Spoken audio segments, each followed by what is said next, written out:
धन धन सदगुरु तेरा ही आसरा। सदगुरु प्यारे की प्यारी सात संगे जी और मेरे प्यारे बहन भाइयों, आप सभी से हाथ जोड़कर विनती है कि आप सभी ने इस वीडियो को लाइक जरूर करना है और वीडियो को पूरा देखना है, क्योंकि इस वीडियो के माध्यम से हम आपको शहंशाहों के शहंशाह शाह मस्ताना जी महाराज जी के इतिहास में किए हुए ऐसे रूहानी अनमोल वचन सुनाएंगे, जिन्हें सुनने के बाद आप खुद ब खुद समझ जाएंगे कि आने वाले समय में क्या होगा।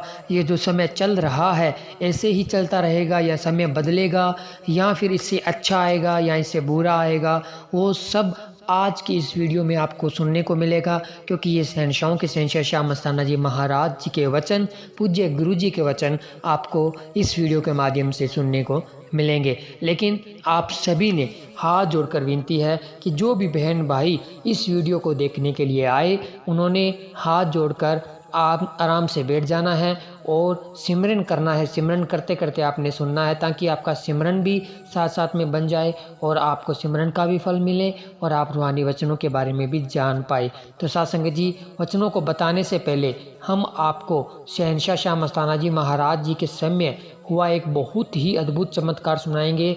जैसे कि आप सभी ने सुना होगा कि शाह मस्ताना जी महाराज बहुत सारे रूहानी चमत्कार दिखाया करते थे, कोतक खेला करते थे, लेकिन कोई कोई रूहानी रूह ही उस खेल को समझ पाती थी। लेकिन आज हम आपको शाह मस्ताना जी महाराज जी का एक ऐसा चमत्कार सुनाएंगे जिसे सुनने के बाद आप खुद ब खुद समझ जाएंगे। आप खुद ब खुद समझ जाएंगे कि शाह मस्ताना जी महाराज किस प्रकार रूहानी खेल दिखाकर आत्मा को परमात्मा से मिलाते थे। तो सासंग जी, सबसे पहले आप सभी ने ये रूहानी चमत्कार सुनना है। उसके बाद में हम आपको सुनाएंगे शाह मस्ताना जी महाराज जी ने जो आने वाले समय को लेकर वचन किए हैं, क्या ये समय ऐसा ही चलेगा या समय में बदलाव होगा। तो पहले सुनते हैं एक रूहानी चमत्कार, फिर उसके बाद में सुनाएंगे आपको रूहानी अनमोल वचन। धन धन सतगुरु तेरा ही आसरा।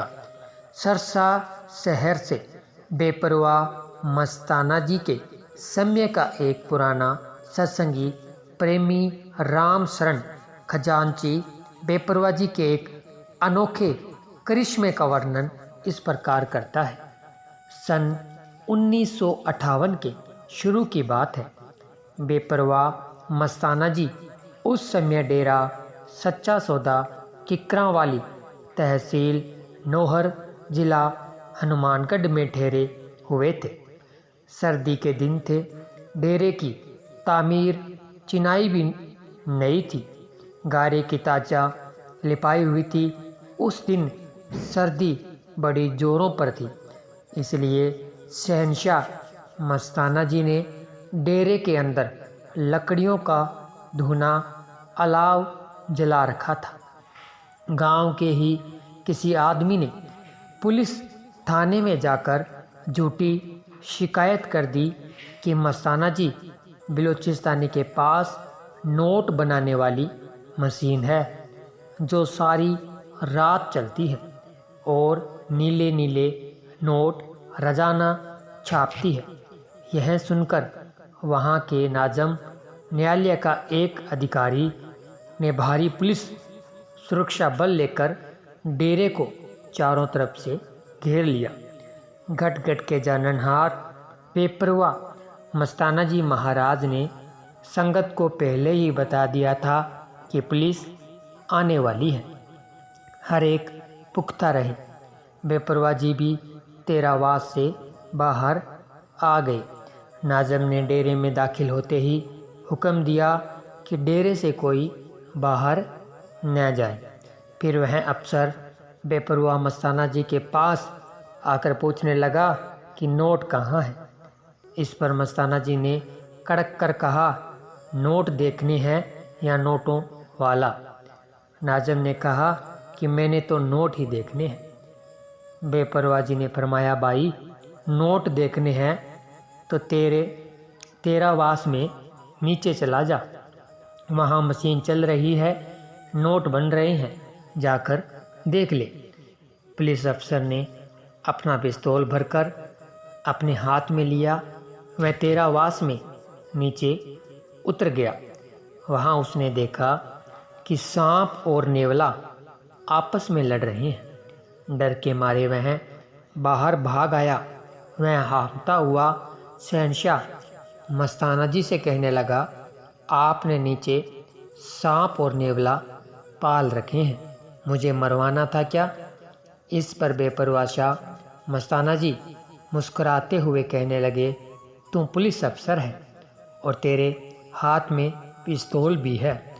अगर वे सांप व नेवला तेरे को काटते तो तू पिस्तौल से उनको मार भी सकता था। दोबारा नीचे जा देख, अब मशीन बंद हो चुकी है और नोट बन गए हैं। आपने अच्छी तरह जांच कर लेना कि नोट असली है या नकली। वह अफसर डर के मारे अकेला नीचे न गया। वह अपने साथ 5 सिपाही बंदूकों समेत तथा एक सिपाही बैटरी लेकर नीचे उतरे। उसके अपने हाथ में भी भरा हुआ पिस्तौल था। नीचे जाकर उसने देखा कि ज़मीन पर एक बोरी बिछी हुई है और उस पर नोटों का ढेर लगा हुआ है। उसने इधर उधर तेरा वास में सारी जगह देखी। उसे वहाँ न कोई नोटों वाली मशीन दिखाई दी और न ही कोई सांप व नेवला था। वहाँ उसको कोई सुराग भी न मिला जिसके द्वारा वह बाहर निकल गए हो। उसने अपने साथ वाले सिपाहियों को बाहर निकालकर निगरानी करने के लिए भेज दिया और कहा कि यह भी देखो कि सांप और नेवला किधर गए हैं। उसने आप कुछ नोटों के नंबर नोट किए और उनमें से कुछ नोट उठाकर अपनी जेब में डालकर बाहर आ गया। बेपरवाह मस्ताना जी महाराज उसी तरह अपनी मौज में बैठे हुए थे। बेपरवाह जी ने नाज़म के बाहर आ जाने पर बड़े प्यार से पूछा, कुछ मिला भाई तुमको? नाज़म ने बताया कि 50-60 हज़ार के नोट बोरी पर पड़े हैं। वे आपने कैसे बनाए हैं? बेपरवाह मस्ताना जी ने फरमाया, भाई तुमको पहले नीचे भेजा था, वहाँ खड़ा रहता तो तुम्हारे सामने ही नोट बनते, परंतु तू तो बाहर आ गया और तेरे बाद नोट बन गए। अब ऐसे कर कि सारे नोट उठाकर उन झाड़ियों में फेंका, वह हमारे काम के नहीं है। नाज़म दोबारा फिर तेरावास में गया और नोटों से भरी बोरी को उठाकर वहाँ से थोड़ी दूर एक गहरा खड्डा खुदवाकर धरती में दबा दिया। इसी दौरान उसके मन में बेईमानी आ गई कि रात को आकर नोटों की बोरी को निकालकर ले जाऊंगा। जब वह वापस शाह मस्ताना जी के पास आया तो बेपरवाह जी ने उसे खूब डांटते हुए कहा, तू बाहर की सरकार का अफसर है और तू एक बेईमान अफसर है। तुम्हारी सरकार किस तरह चलेगी? हमारे अंदर की सरकार सब जानती है कि तू पक्का चोर है। अब तू हमारा मुलजिम है। तुमने अपनी जेब में जो नोट छुपाए हैं वे बाहर निकाल दे। फिर सारी साथ संगत में सुरक्षा बल के सामने मस्ताना जी कड़कते हुए बोले, अगर तू बेईमानी करेगा तो तेरे नीचे वाले अफसरों का क्या हाल होगा? अगर तू ईमानदारी करेगा तो छोटे अफसर भी ईमानदारी करेंगे। वे नोट निकाल कर दे जो तूने तेरावास से अभी अपनी जेब में छिपाए हैं।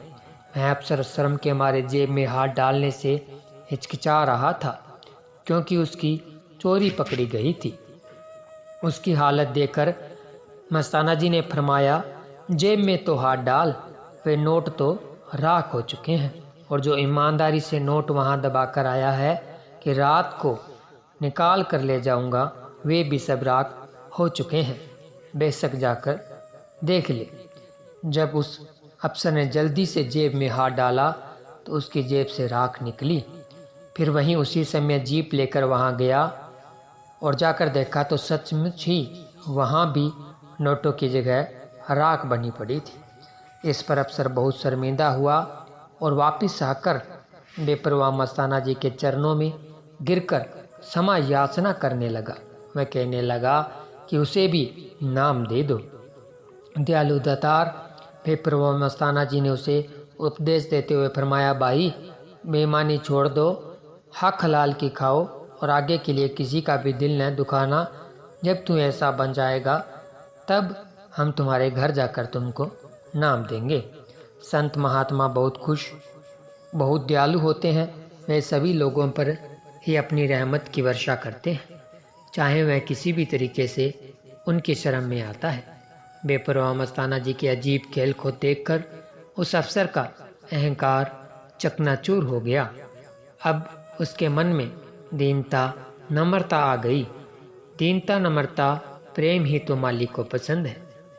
बेपरवाह जी इस पर बहुत खुश हुए और उन्हें क्षमा करते हुए फरमाया, भाई तुम बाहर जाकर कहोगे कि हम गरीब मस्ताने के पास गए थे और वहाँ से खाली आ गए हैं। हम इसलिए तुम्हें खाली नहीं जाने देंगे।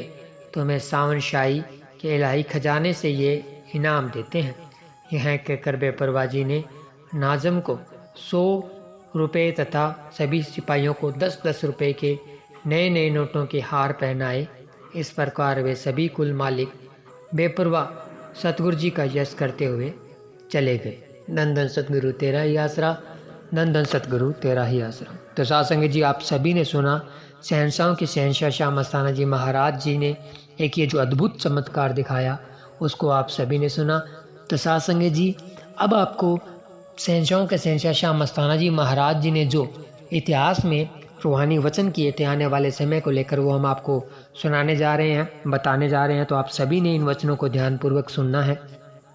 साईं शाह मस्ताना जी महाराज जी ने वचन किए थे कि आने वाले समय में डेरा सच्चा सौदा को लेकर जो शाह मस्ताना जी महाराज जी ने वचन किए, वो हम आपको बताते हैं। इन वचनों को सुनकर आप खुद अंदाज़ा लगा सकते हैं कि आने वाले समय में क्या होने वाला है। शाह मस्ताना जी महाराज जी ने वचन किए कि आने वाले समय में डेरा दिन दुगनी रात चौगनी तरक्की करेगा। मौज के ऊपर फौज का पहरा होगा।